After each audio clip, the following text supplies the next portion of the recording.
There are three types of men in this world: those who throw insults, those who absorb them, and those who turn them into weapons. Machiavelli belonged to the last group. Most people think insults are just words, little stings that hurt for a moment and then disappear. But if you study them the way Machiavelli did, you'll see something darker. Insults are never random. Every insult is a move on the board, a test, a probe, a way of asking, "Can I control you?" Think about it. When someone insults you, what are they really doing? They're reaching inside your chest, searching for a string they can pull to make you dance. And the moment you twitch, flinch, or open your mouth to defend yourself, they know they've found it, and worse, everyone else knows it too. That's why insults are dangerous. Not because they ruin your honor, but because they expose you. They show the exact place where you are weak, and once your weakness is revealed, it can be used against you again and again. Now, most men react in one of three predictable ways. First, defense. Someone mocks you, and you argue back. But the moment you defend yourself, you prove the insult had weight. You've stepped into their frame. The entire story now revolves around their words. Second, attack. You fire back with an insult of your own. But this is no better. You've taken the bait. You've admitted their words pierced deep enough to provoke you. And in your anger, you show even more of yourself. Third, laughter. You brush it off with a joke, pretend you don't care. But this too is a kind of surrender. You've signaled that your peace depends on harmony with your attacker. Defense, counterattack, laughter. Three predictable moves. Three predictable failures. Machiavelli chose a fourth. He didn't defend, he didn't attack, he didn't laugh, he stayed absolutely still. No twitch, no flinch, no change in breath. He let the insult hang unanswered, like a sword dangling above the insulter's head. Because here's the truth. Silence is heavier than rage. Stillness is sharper than wit. A blank stare cuts deeper than the loudest comeback. When you do nothing, the insult doesn't fade. It festers. It rots in the mind of the one who spoke it. It unsettles the crowd who heard it.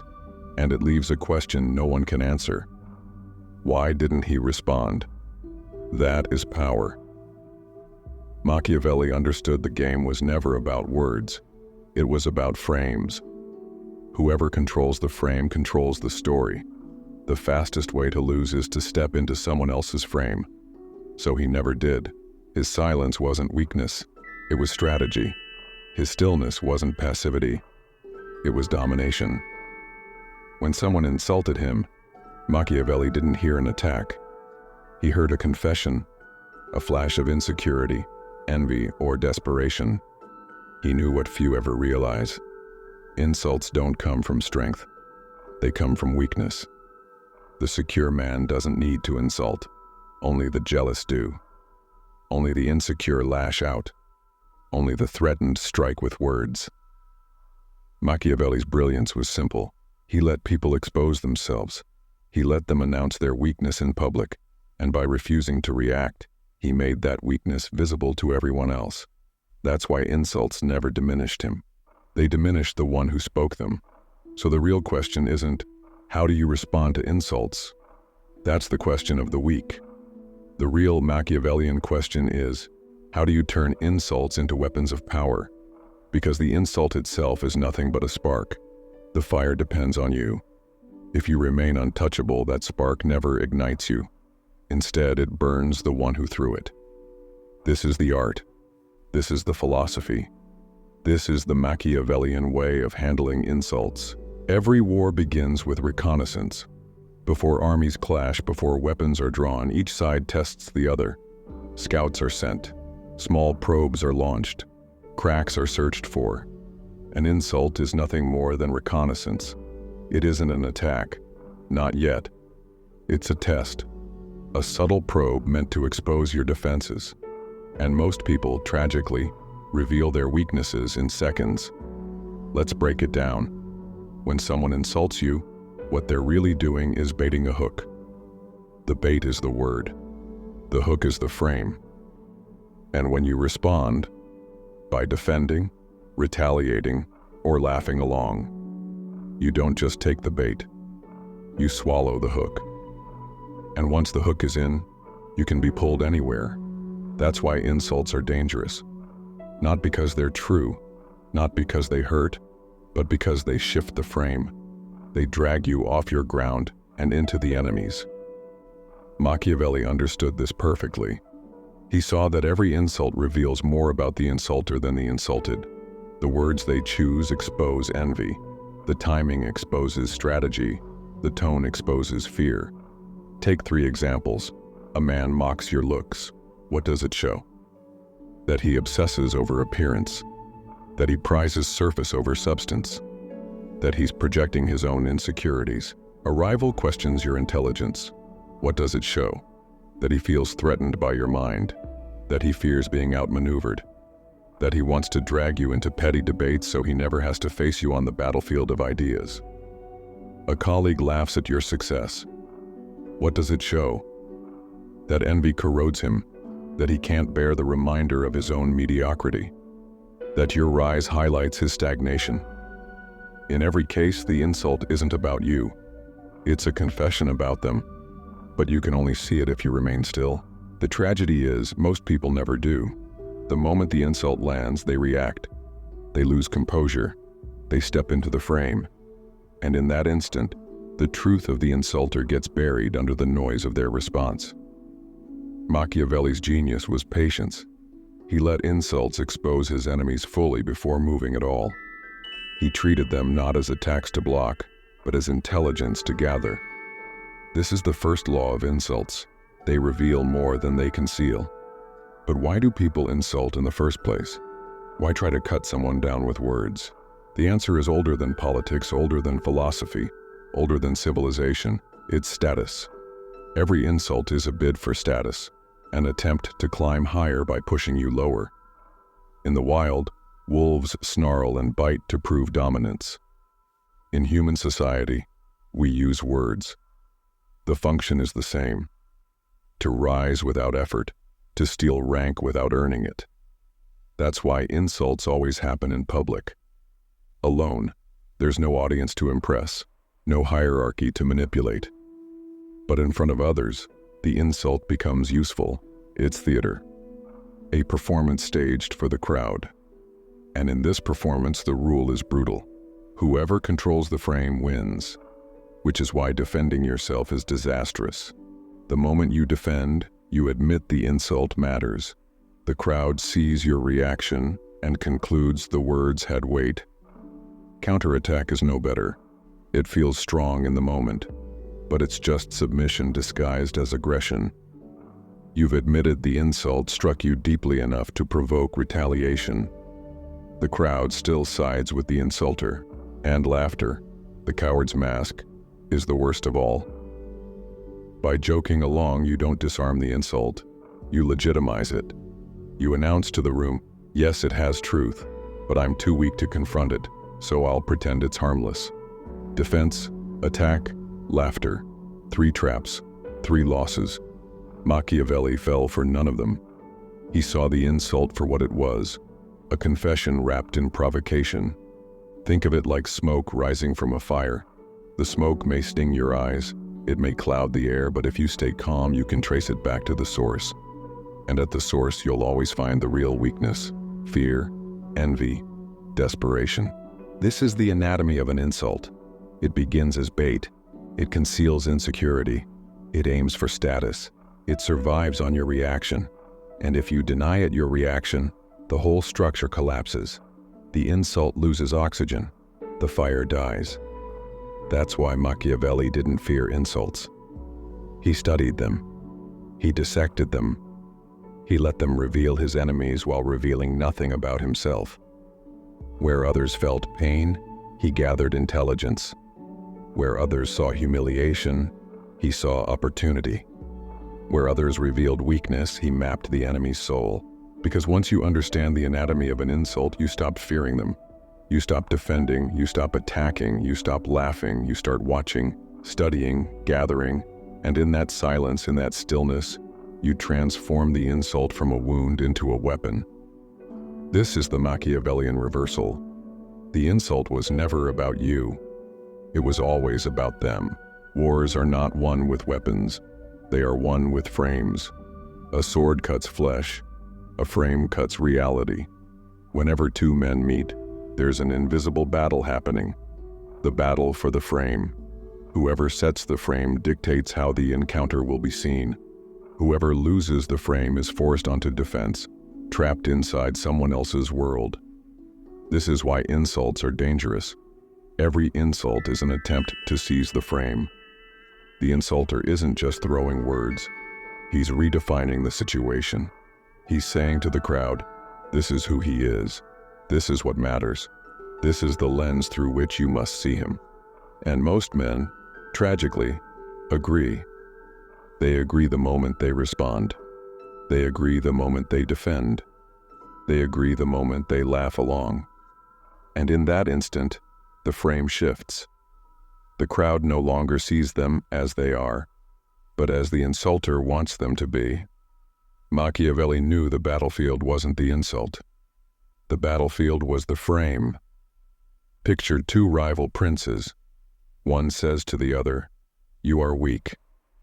Now what happens if the insulted prince replies, "No, I am not weak. Look at my armies, my fortresses, my people." He thinks he's defending himself, but he's already lost, because he accepted the frame. That weakness is worth debating at all. He's abandoned his own ground to fight on his enemies. But suppose instead he says nothing. Suppose he remains still, unflinching, unmoved. The insult hangs in the air, unanswered. And slowly the audience starts to doubt. If he's really weak, why doesn't he care? Why doesn't he defend himself? Why does his silence look stronger than the accusation? The frame shifts back. This is why silence is not passivity. Silence is active warfare. Refusing the bait. Refusing the frame. Forcing the enemy to swing in the dark until he tires himself out. But there's a deeper layer. Frames don't just win moments. Frames control stories. Think of politics. A skilled politician never answers a hostile question directly. Why? Because answering directly would mean stepping into the interviewer's frame. Instead, he pivots. He redefines the terms. He sets his own ground. If the interviewer says, "People say you're corrupt," and the politician replies, "No, I am not corrupt," he's lost. The frame is corruption.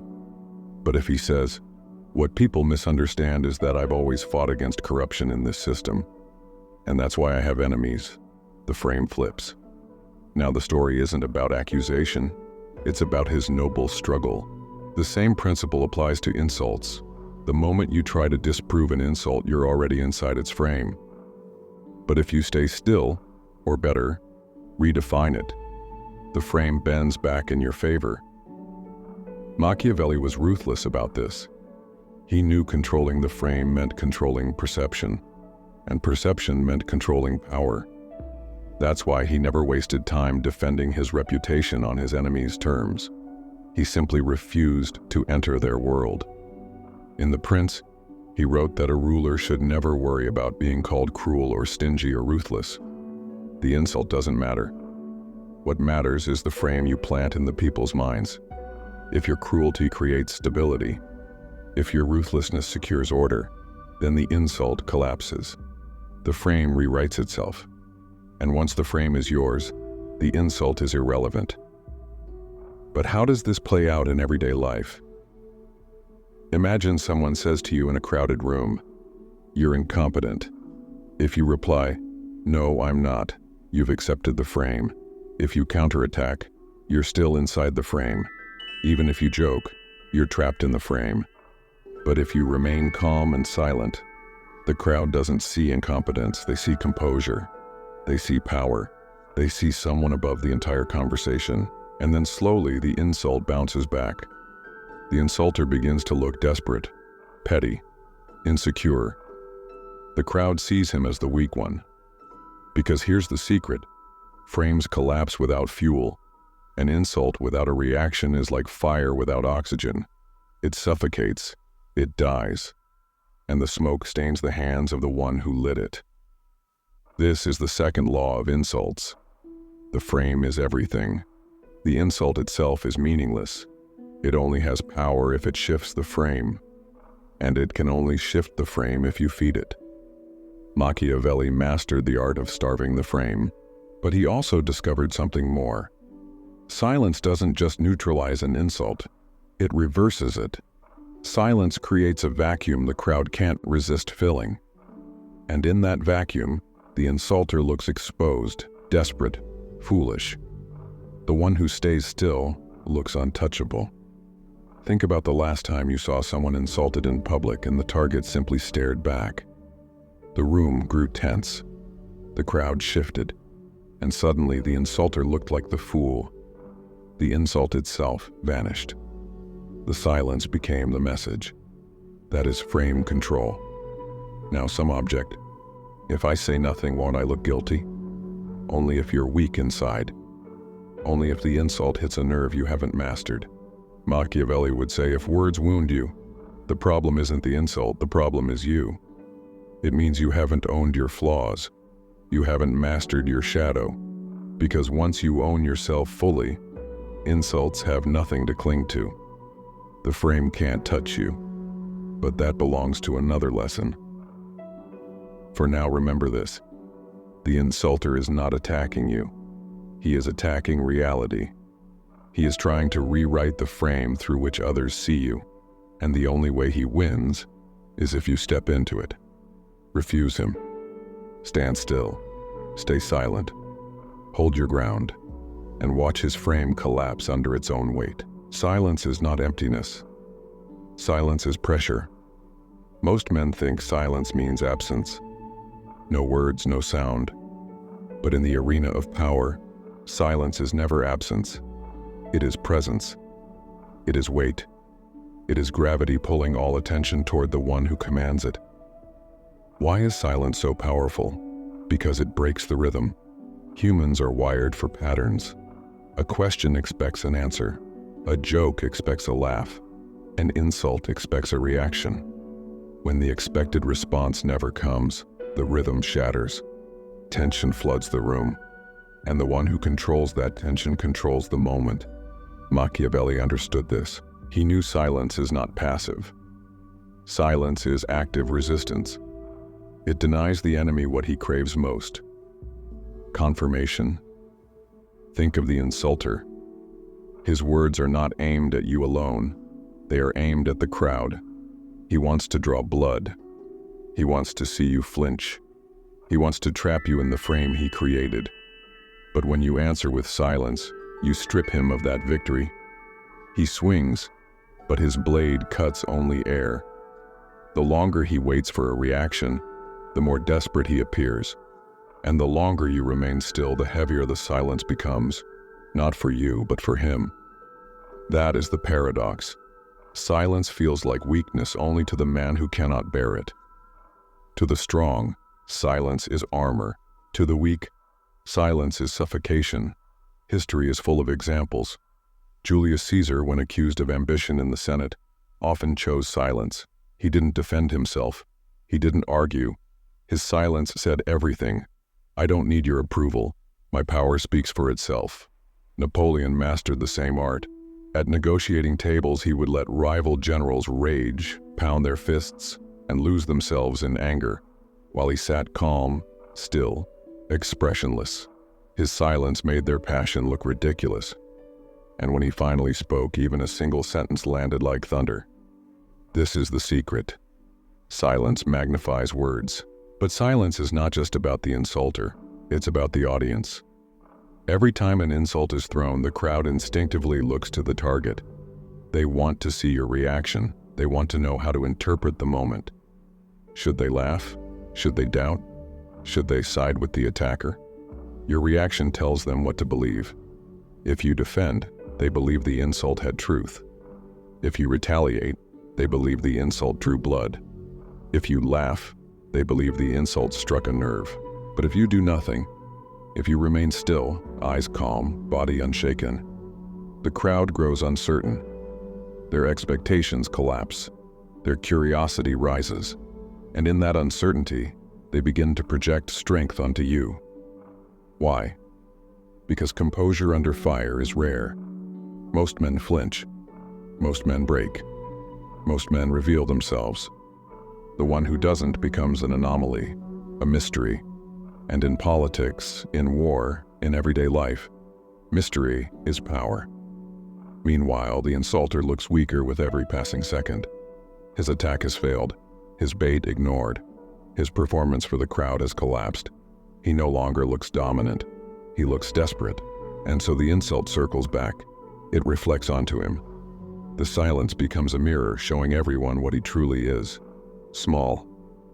This is why silence is not neutral. It is not the absence of strategy. It is strategy itself.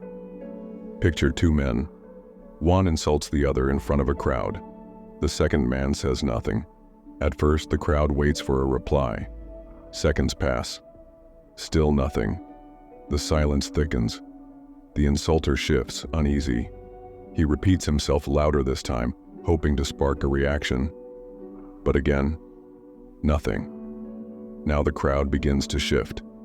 Their sympathy drifts toward the silent man. His composure feels impressive, his restraint looks like strength. Meanwhile, the insulter appears insecure, needy, even childish. What began as an attack has turned into an embarrassment, and the attacker has no one to blame but himself. This is the Machiavellian reversal. By doing nothing, you win everything. But let's not pretend silence is easy. To stay silent under attack demands iron discipline. The instinct to defend yourself is primal. To speak, to fight back, to prove your worth, that is the reflex of the untrained. Machiavelli's wisdom was this: the greatest warriors are not the ones who strike with fury, but the ones who master restraint. Silence is the highest form of self-control. It is the art of resisting not the enemy, but yourself. Because silence forces you to endure discomfort, to let tension build without breaking, to resist the urge to explain, to justify, to lash out. Most men cannot bear it. They mistake silence for surrender, but in truth it is the opposite. Silence is dominance disguised as stillness. It declares to the world, your words are beneath me, your attack is irrelevant. My power is so secure, I don't even need to respond. That message, unspoken yet undeniable, is more devastating than any counterattack. So why don't more people use silence? Because silence feels unnatural. It feels like doing nothing. And in a world addicted to noise, doing nothing feels like losing. But silence is not nothing. Silence is everything. It is a weapon few have the patience to wield, and like all great weapons, it must be used with precision. Silence is not a permanent shield. It is a temporary hammer. Overuse it, and it dulls. Use it at the right moment, and it crushes the enemy without you lifting a finger. That is why Machiavelli treated silence as an art. To speak rarely, but with weight. To answer only when the timing is perfect. To let others expose themselves through noise, while you grow stronger in stillness. This is the third law of insults. Silence is power. Not the silence of fear, not the silence of confusion, but the silence of composure, the silence of dominance, the silence that turns insults into confessions and attackers into clowns. In the theater of power, words are cheap, but silence, true silence, held with strength, is priceless. It is not the absence of action. It is the highest form of it, and when mastered, it transforms every insult, every attack, every attempt to provoke into a monument of your strength. Why do insults hurt? Not because of the words. Words are air. They vanish the moment they're spoken. Insults hurt because they strike something inside us. They touch an exposed nerve, an insecurity, a shadow we haven't yet faced. A man can only be insulted where he is vulnerable. That's why most people crumble. Not because the insult is true, but because deep down they fear it might be. Machiavelli understood this better than anyone. He knew power isn't just armies, money, or politics. Power begins within. A man who hasn't conquered himself will always be conquered by others. So the real question isn't, how do I defend against insults? It's, why do insults pierce me at all? Every human being carries a shadow. Carl Jung would later give it a name, but Machiavelli lived it centuries earlier. The shadow is everything we deny, repress, or refuse to accept about ourselves. The man who fears weakness hides it with arrogance. The man who fears incompetence hides it with bluster. The man who fears insignificance hides it with noise. But here's the paradox. The harder you try to bury your shadow, the more power it has over you. And the more power it has, the easier it is for others to use against you. An insult only cuts where there is denial. If you secretly fear you're a coward and someone calls you one, the word burns. If you secretly doubt your intelligence and someone calls you stupid, the sting is unbearable. If you secretly despise your body and someone mocks it, you collapse inside. But if you've faced your shadow, if you've looked at your cowardice, your ignorance, your flaws, and accepted them, then the insult dissolves. It cannot touch you. This is the Machiavellian truth. The way to become uninsultable is not to avoid flaws. It is to own them. Imagine two men. The first fears being called cruel. So when accused, he protests, "I'm not cruel. I'm merciful. I'm kind. I care about people." But his reaction betrays his fear. The accuser has found his weakness. The second man has accepted his cruelty. He knows he is capable of hardness, even ruthlessness. So when accused, he shrugs. Or better yet, he says, "Perhaps, but cruelty keeps order. Would you rather live in chaos?" The difference isn't in the insult. The difference is in the ownership. By owning the insult, the second man turns it from an attack into a declaration of strength. The crowd sees not weakness, but fearlessness, not shame, but power. This is why Machiavelli advised rulers never to worry about being called cruel, stingy, or ruthless, because the insult matters less than the response, and the strongest response is ownership. To deny is to show fear. To own is to show dominance. But there is a deeper magic here. When you own your flaws, you don't just neutralize insults, you weaponize them. Suppose someone calls you arrogant. You reply calmly, "Yes, because arrogance protects me from wasting time with mediocrity." Suddenly, the insult becomes a compliment. Suppose someone calls you ruthless. You answer, "Of course, ruthlessness is what protects my people from chaos." The insult transforms into strength. This is the mirror effect. The attacker tries to project weakness onto you, but by owning it, you reflect it back as power. The crowd sees not a victim, but a man immune to shame, and nothing is more terrifying than a man immune to shame. Because shame is the leash by which society controls most people. The moment you break free of it, you enter a realm of freedom few dare to touch. Machiavelli himself faced endless accusations: coward, traitor, immoral. His enemies mocked his failures, his exile, his humiliations. Yet history remembers him not as a victim, but as the architect of ruthless wisdom. Why? Because he owned his shadows. He admitted openly that politics is dirty, that power is brutal, that morality often bends under necessity. Instead of denying it, he embraced it, and in embracing it, he turned it into his philosophy.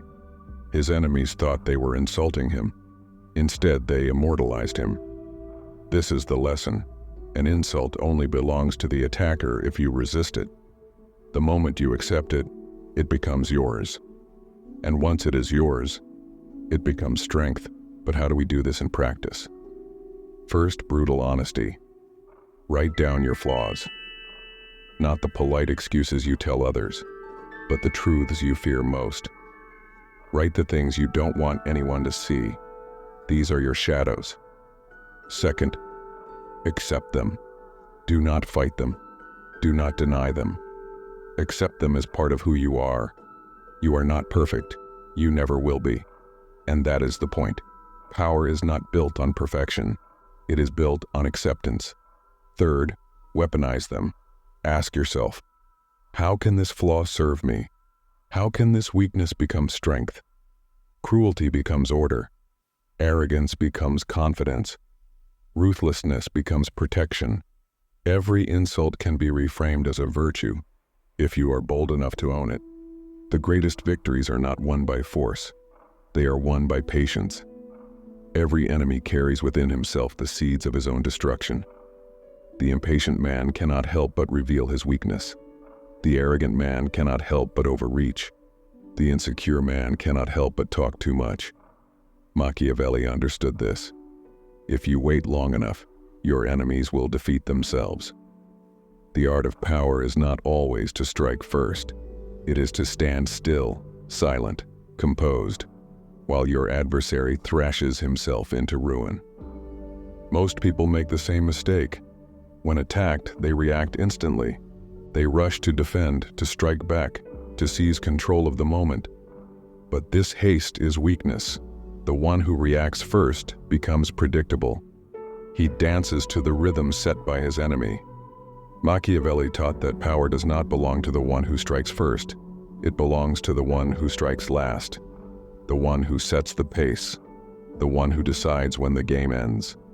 So when an enemy insults you, attacks you, undermines you, resist the urge to react.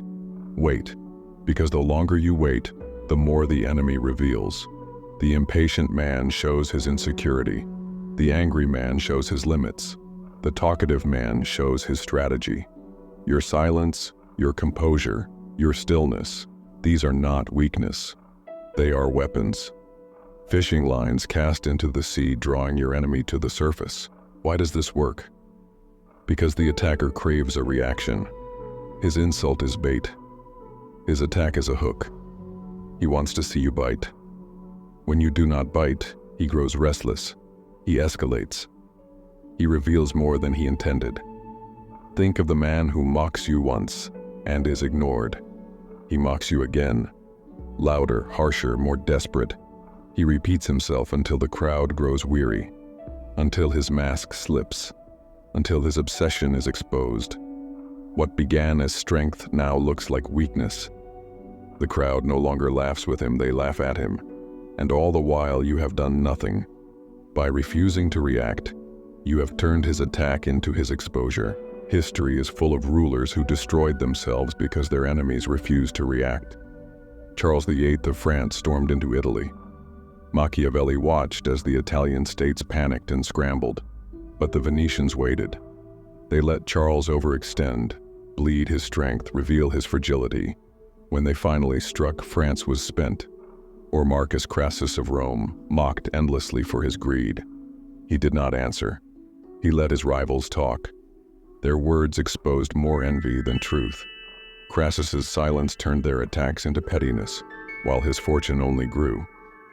Even in the courtroom, the pattern holds. A seasoned lawyer does not object to every jab. He waits.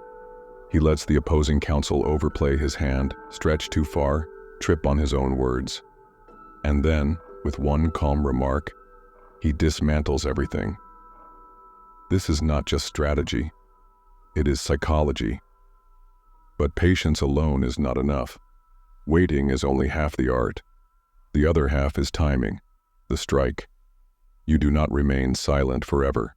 You wait until your enemy has exhausted himself, until the crowd tires of his noise, until his words sound hollow. And then, only then, you speak. Not a speech, not many words, just one sentence, a single strike. And because it comes last, it becomes final. The last word is not the loudest word. It is the word that comes after all others have lost their weight. Cicero mastered this. He often let opponents rant for hours before rising to speak. When he finally did, his calm precision cut deeper than all their fury. History remembers his words, not theirs. This is the power of patience. The enemy's noise builds the stage. Your silence builds the tension. And your final word delivers the coup de grace. There are many ways to kill an insult. You can bury it in silence. You can own it with pride. You can let it turn back on its sender. But there is one method more devastating than all the rest. One that doesn't just destroy the insult, but destroys the attacker himself. That method is humor, because nothing disarms, humiliates, and dominates like laughter. Here is the truth. No man can withstand being laughed at. A sword may wound his body. An insult may sting his pride. But laughter tears down his entire image. It doesn't matter how powerful he is, how feared he is, how respected he is. Once the crowd laughs at him, his aura collapses. Machiavelli understood this. He watched rulers and generals fall, not to armies or assassins, but to ridicule. Once mocked, always diminished. And so, while silence is defense and patience is strategy, mockery is the kill shot. Because when you turn an insult into a joke, when you make the crowd laugh at your attacker instead of you don't just survive, you win. You flip the script, you strip him of dignity. This is why mockery is dangerous. Because laughter doesn't just silence an enemy, it buries him. An insult is only as strong as your reputation is weak. If you are respected, admired, even feared, insults bounce off you like arrows against armor. But if your reputation is fragile, if people already doubt you, then even a whisper can pierce the heart. Machiavelli understood this better than anyone. The wise man does not simply defend against insults. He builds a fortress so strong that insults cannot enter. That fortress is reputation. Reputation is not just what others think of you. It is what they expect of you. A man with a strong reputation carries an aura. His words are trusted. His actions are respected. His image is magnified. An enemy's insult, no matter how sharp, sounds hollow against this aura. If the Pope is called wicked, people doubt the accuser. If the general is called cowardly, the soldiers laugh. If the wealthy are called foolish, no one believes it. Because reputation bends perception, it shapes truth, it makes reality itself malleable. Machiavelli wrote, "It is not necessary to be virtuous, it is necessary to appear so. For the appearance of strength is often stronger than strength itself." Now consider the opposite, the man with no reputation, the untested, the uncertain. When he is insulted, the insult sticks. Why? Because the crowd has no image of him to protect him. They have no reason to doubt the accusation. Call him arrogant, and they believe it. Call him weak, and they nod. Call him dishonest, and suspicion spreads. This is why Machiavelli warned princes, before you act, before you strike, before you even speak, craft your image, build your aura. Because once your reputation is solid, enemies will exhaust themselves trying to break it. And even if they attack, their words will sound less like truth and more like envy. Most men believe anger is weakness. They see it as a loss of control, a crack in the armor. And often they are right. The man who lashes out blindly, who rages at every insult, is a fool. He exposes his insecurity. He shows he is ruled, not by reason, but by emotion. But Machiavelli was no ordinary thinker. He saw what others missed. Anger is not always weakness. Sometimes, anger is a weapon. The key is not to suppress it, but to master it. Not to let it burn like a wildfire, but to strike like lightning, sudden, precise, devastating. Because when fury is deliberate, when outrage is staged, when anger is calculated, it becomes terrifying. Here is the paradox. Men respect calmness, but they fear anger. A calm man is admirable, but a calm man can be tested, mocked, pushed. People grow bold against him. But the man who rarely, suddenly, erupts in righteous fury creates a different kind of fear. He teaches the crowd, "Insult me at your peril." Machiavelli observed this in rulers. The prince who punished every slight was hated. The prince who tolerated every insult was despised. But the prince who was calm most of the time and then unexpectedly unleashed his wrath was respected, even feared. Because unpredictability magnifies power. Controlled outrage works precisely because it is rare. If you are angry all the time, your rage becomes meaningless. The crowd grows numb. You are seen as weak, unstable, enslaved to temper. But if you are calm 90% of the time, and then, in one decisive moment, explode, the effect is shocking. The crowd gasps. The attacker trembles. The insult disappears. Why? Because the anger looks intentional. It looks chosen. And chosen anger is not weakness. It is strategy. The Romans understood this well. When a general erupted in rage, it was never random. It was theater, a weaponized performance meant to terrify enemies and silence dissent. And the crowd, watching, believed, this is not a man to be trifled with. There are many weapons in the art of insult: anger, mockery, wit, manipulation. But above them all stands one weapon so devastating, so absolute, that few ever master it. That weapon is silence. Because silence is not weakness. Silence is not surrender. Silence is not absence. Silence is power. When used with intent, silence becomes the sharpest reply, the coldest revenge, the most terrifying proof of superiority. Why does silence inspire fear? Because it denies your enemy the one thing he craves: recognition. When an enemy insults you, he does not only want to wound you, he wants to bind you to his game. He wants your rage, your rebuttal, your defense. But when you answer with silence, you refuse him everything. You deliver a message more cutting than words. You are not even worth my voice. And that message echoes louder than any insult you could hurl back. Silence is the sound of indifference, and indifference is the ultimate insult. An insult is never just an insult. It is always a test. Your enemy is asking, can I shake him? Can I provoke him? Can I make him reveal his weakness? And the most fatal answer you can give is to overreact. Because to overreact is to confess. To overreact is to admit the insult pierced your armor. To overreact is to hand your enemy victory without him lifting another finger. Overreaction magnifies the insult. An insult that might have been forgotten becomes unforgettable when you explode. The crowd may not remember your enemy's words, but they will remember your rage. The insult fades. Your overreaction does not. Worse still, overreaction makes you look small. For the man who controls himself appears larger than life. The man who cannot control his temper appears childish. And in politics, in war, in life, there is no image more dangerous than that of a child disguised as a man. Throughout this journey, we have dissected insults like surgeons. We have studied their anatomy, their venom, their traps, their power. We have learned the weapons to counter them: silence, wit, indifference, reversal, cold retaliation. But now we must gather these lessons into one final doctrine. Not just rules, but a creed, a way of living, a way of becoming untouchable. The truth is this: no man escapes insult. Not kings, not generals, not philosophers, not prophets. The higher you rise, the sharper the insults become. The greater your crown, the louder the mockery that follows it. Because insult is the price of visibility. If you are nothing, no one insults you.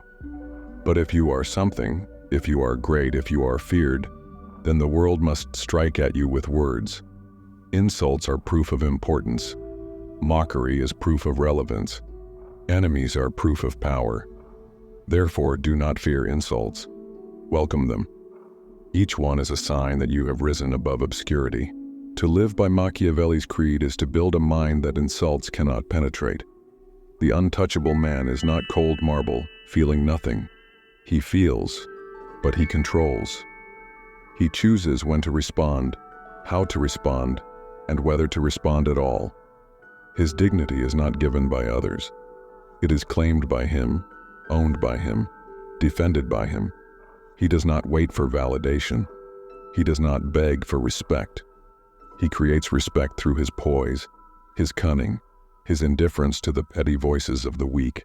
The untouchable man does not fight every insult. He lets them die in the air, suffocated by his silence. And when he does strike back, he strikes not in anger, but in calculation, not in noise, but in precision. He is lion and fox, strength and cunning, never prisoner to his own rage. Picture it. Your enemy insults you in public. The crowd turns to see how you will respond. You do not flinch. You do not rage. You do not rush to answer. Perhaps you smile faintly. Perhaps you say nothing. Perhaps, weeks later, your enemy finds himself ruined by forces he cannot trace back to you. And the crowd remembers only one thing. You were untouchable. Your enemy gave you his venom. You turned it into power. Your enemy gave you his words. You turned them into silence. Your enemy gave you his hatred. You turned it into proof of your superiority. This is the Machiavellian way. But beware. Walking this path is not easy. The temptation to overreact is strong. The urge to defend yourself is natural. The instinct to fight words with words is ancient. But you must master yourself.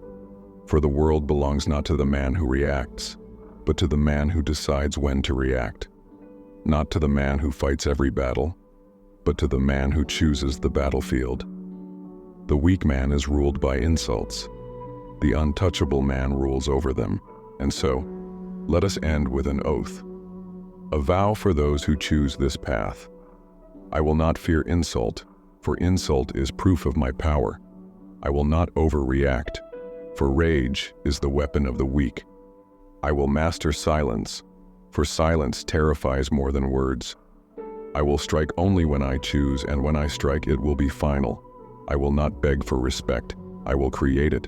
I will command it. I will be lion. I will be fox. I will be untouchable. This is the creed of the untouchable, the creed of the Machiavellian.